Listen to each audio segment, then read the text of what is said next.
Bom dia, meu nome é Paulo Vitor Vaz Martins. Eu vou falar um pouco sobre o controle de doenças, controle químico de doenças do girassol em anos anos. O girassol é na ordem das asteráceas, a família das asteráceas, em anos. Ele teve, a origem dele mesmo foi agora, foi no Peru, mas o maior cultivo dele ancestral foi na região do México e no sul e sudeste aqui dos Estados Unidos.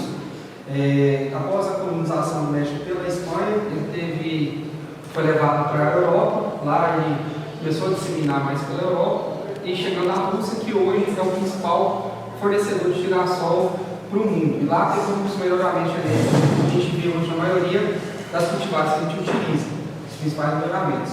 Ele chegou no Brasil com colonos europeus no século XIX. Era muito utilizado como chá matinal, não foi disseminado quando ele chegou por causa de correção de solo, as cultivares não se adaptaram bem ao ambiente que ele chegou, mas ele era muito utilizado como chá, semente também, mas logo diminuiu-se o cultivo dele, ficou mais para questões ornamentais. Ele só foi voltar como cultivo expressivo no Brasil no final da década de 90, porque teve alguns programas do governo, algumas empresas que investiram na fabricação de óleo. Afinal, ele é a quarta maior oleosa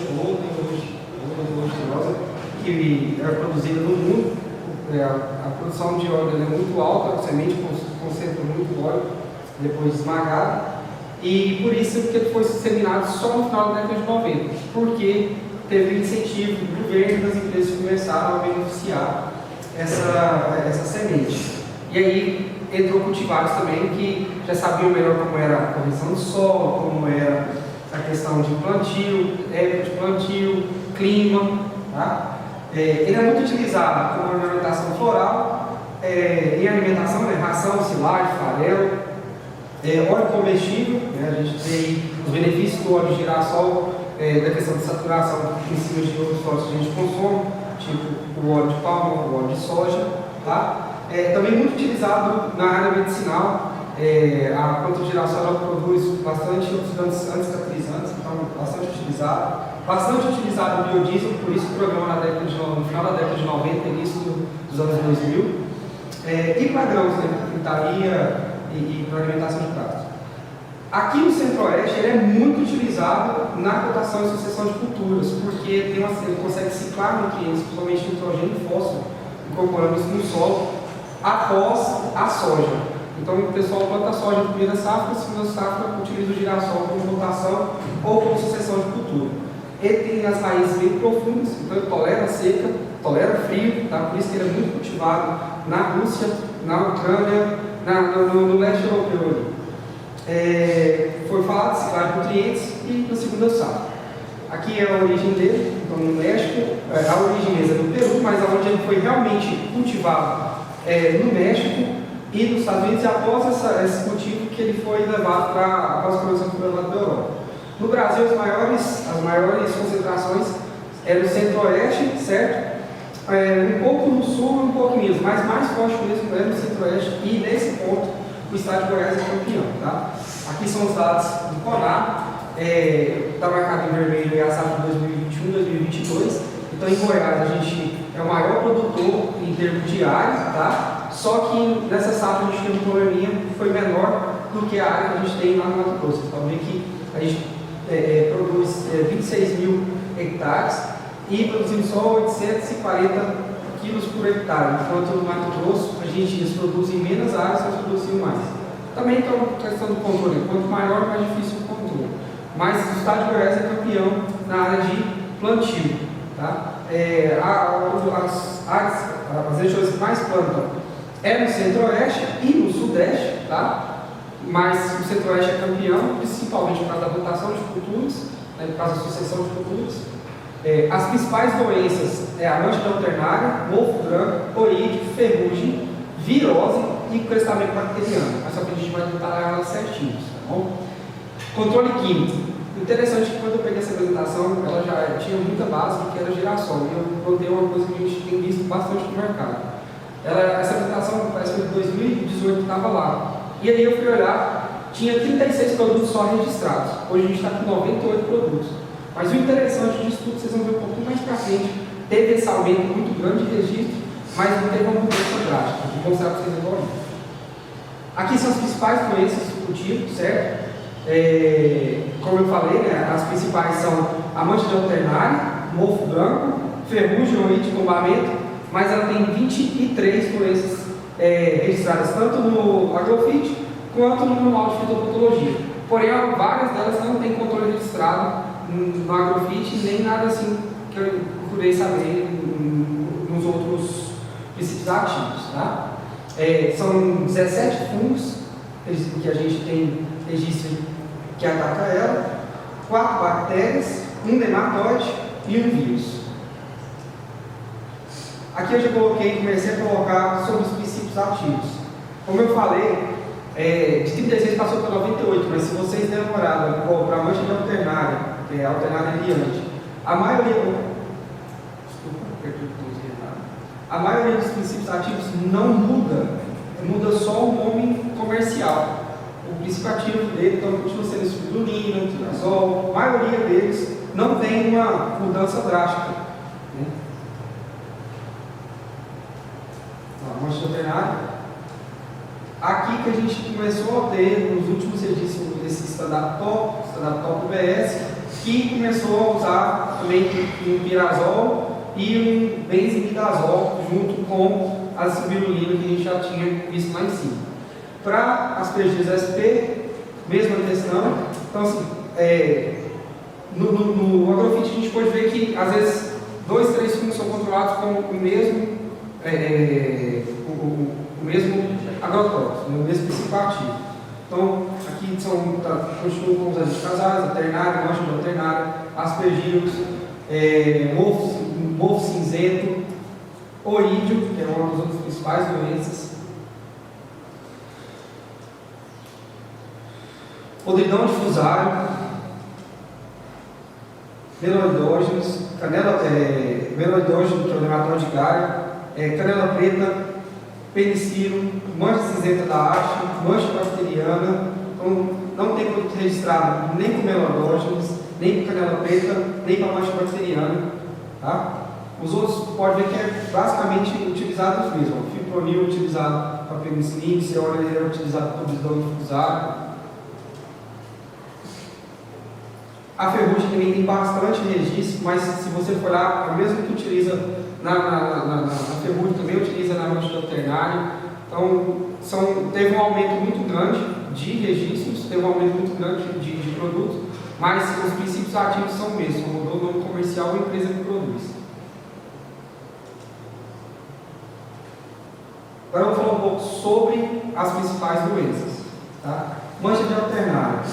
Ela tem pequenas lesões necróticas, tá? Ela começa no bacheiro da planta, mas ela não se abstém só ao bacheiro, ela também sobe para a planta, principalmente no capítulo, abaixo de trás do capítulo, e principalmente na fase final, que é quando o capítulo começa a fazer o tombamento ali. Tá? Ela tem uma coloração castanha negra, ela tem um formato arredondado, né, e angular, então ela começa com formato arredondado, depois ela começa a formar manchas angulares nas folhas, tá? E ela dá pequenos pontos de necrose. Então, aqui a gente pôs uma foto do capítulo, já com bastante manchas, com bastante necrose. Ela causa bastante disfória, tá? Então, isso faz com que a planta faça menos fotossíntese e também a gente tem problema aí na produção de sementes. E agora eu vou falar um pouquinho do controle da mancha alternária. Bom, vou falar os 3 principais que eu procurei. O primeiro é o azimute da Agama, é uma espirulina e um triazol. Tá? Ele é sistêmico e ele pode ser usado tanto preventivamente como na aparição dos primeiros sintomas. Tem 2 aplicações com diferença de 14 dias no produto.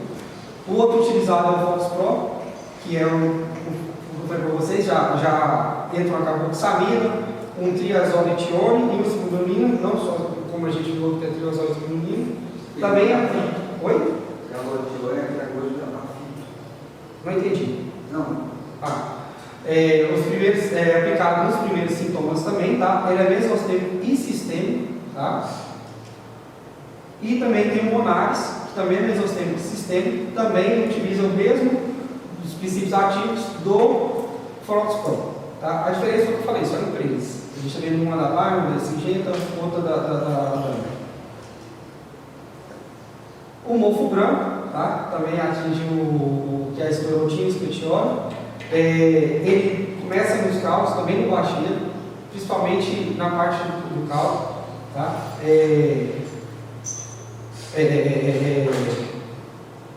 Ele também sobe aos capítulos, principalmente no final. Então, como a gente viu, e o Lúcio falou aqui várias vezes, a fase que o girassol está mais suscetível a essas infecções é a fase que ele está produzindo o florescimento, tá?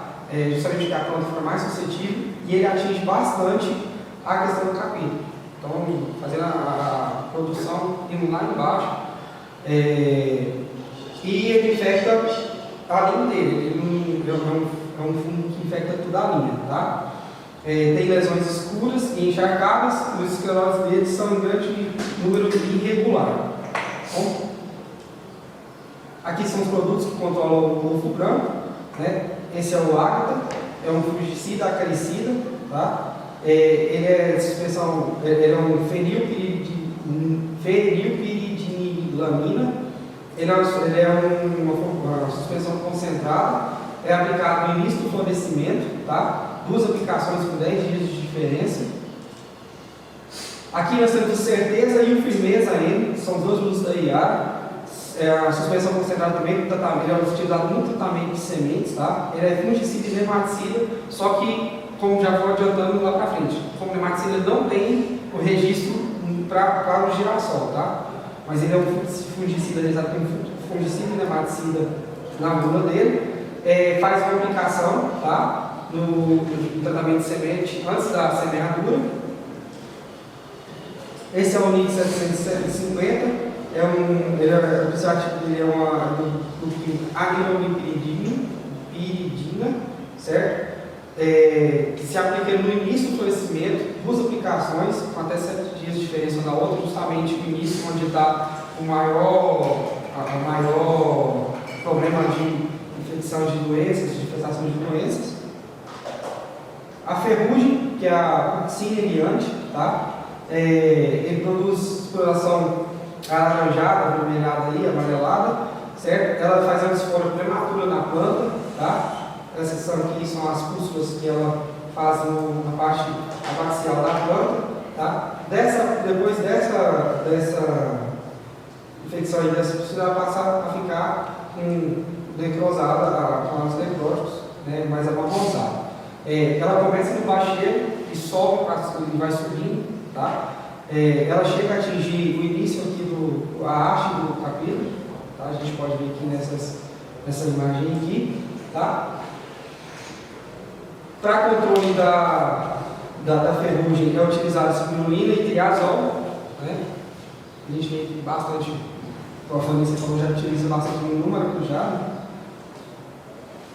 Esse é o ativo, ele já utiliza uma carboxamida junto com o triazol e spirulina. E aqui é o triazol e spirulina, outro químico também. Outra doença muito importante no girassol é o oídio, né? Ericife chicoracea.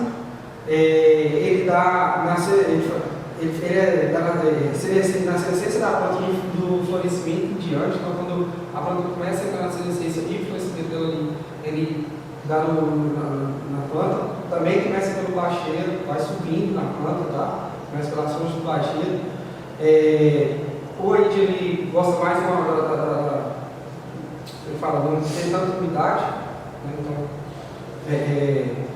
quando entra na época mais de seca, ele começa já a atacar mais, ele tem uma coloração branca e cinza, né? As lesões crescem e coalescem nela, então ele começa com pequenas lesões, vão crescendo, ela pode tapar todas as coisas. E para o controle dele é utilizado também spirulina e o triazol, que é o Monaris, aplicado nos primeiros sintomas, 2 aplicações, com 14 dias de diferença. O Scott também é um triazol, também 2 aplicações, com 14 dias de diferença.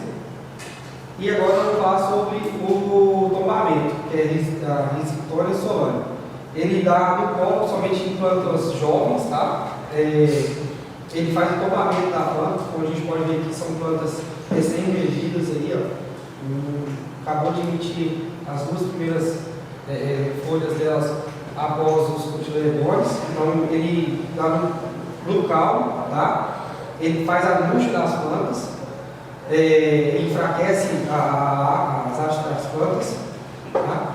E ele tem dois agentes registrados para ele, dois químicos registrados para ele. Um é o Maxin SE e o outro o Maxin SE profissional. Qual que é a diferença dos dois? Apenas para qual utilização que vai ser. Se for para produção de grãos na larga escala, é utilizado o Maxin SE. Se for para produção de sementes, é utilizado o Maxin XL profissional. Tá?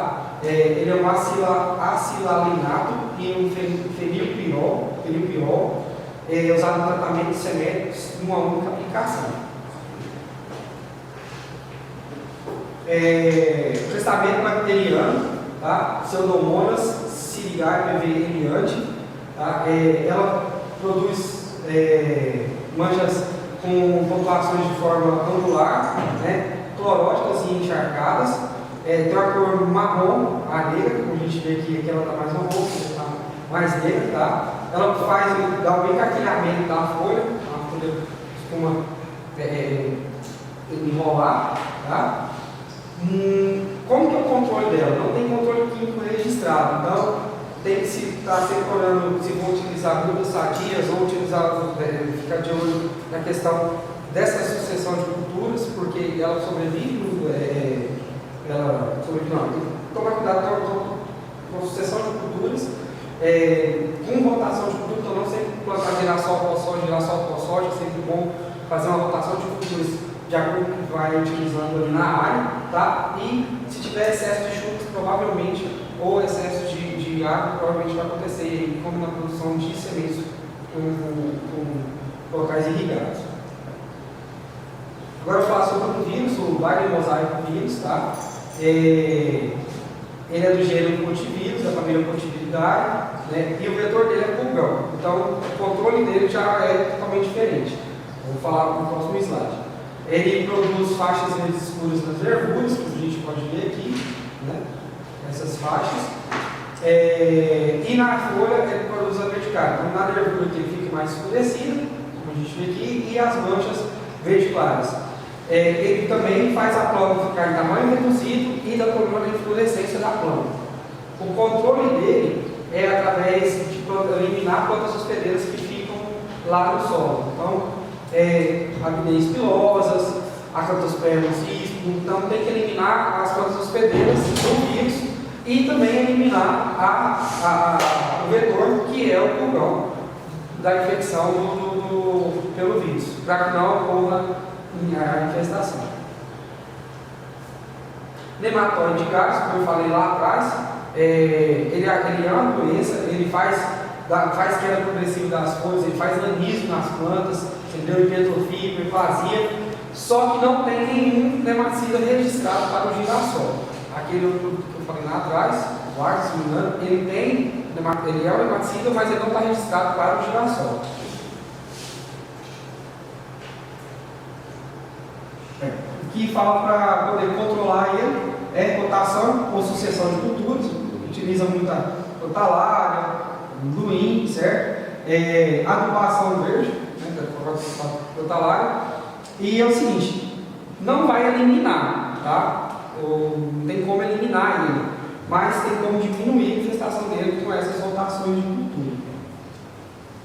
Bom, conclusões. De grupo químicos e biológicos, nós temos 20 grupos químicos que atendem todos, então mesmo com esse aumento de registros, não mudou, continua os 20 o ingrediente ativo continua os 20, e de grupo químico continua os 10, né? Isoglumina, triazol, anidrina, pirazol, percussor de benzoazol, polipidinamina, aminopyridina, fenilpirol, acilalinato e o triazoletiol. Doenças com PC registrado registrados, ele tem 11 doenças registradas na Profit, tá? E doenças 100% registradas, ele tem 7, né, registradas. Aqui eu pus todos os produtos registrados para a cultura, então todos os 98 produtos que estão registrados para a cultura, tá? Ele tem 12 que são sistêmicos. Eu não pus todos porque ia ficar grande demais, porque o princípio ativo deles não mudam lá. Então aqui tem os 12 que são sistêmicos, 6 de contato, 4 sistêmicos protetor, 2 sistêmicos mesostêmicos,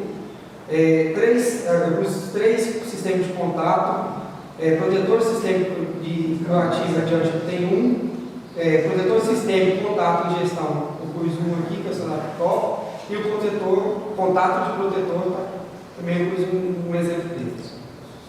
Aqui está a literatura consultada e obrigado.